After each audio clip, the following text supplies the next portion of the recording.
Hey everyone, welcome back. In this video I will teach you how to download DocuSign document. This is really simple. Now you can head over to the link in the description below to get 30 days trial onto the platform and unlock all premium features completely for free. So let's just begin. Let's just say you have these two different documents already created which you want to download for some reason. So all you do is simply either click on these three dots and you can resend them. And let's just say you want to download it, so you can click on it and open it to edit basically this document. And once you are onto the platform, so just wait for a couple of seconds to load up.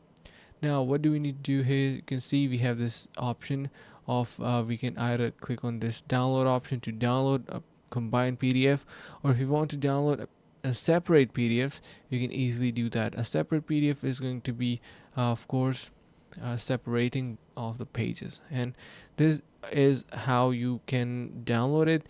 And if you still have any questions in your mind, you can let me know in the comments below. I will try my best to assist you.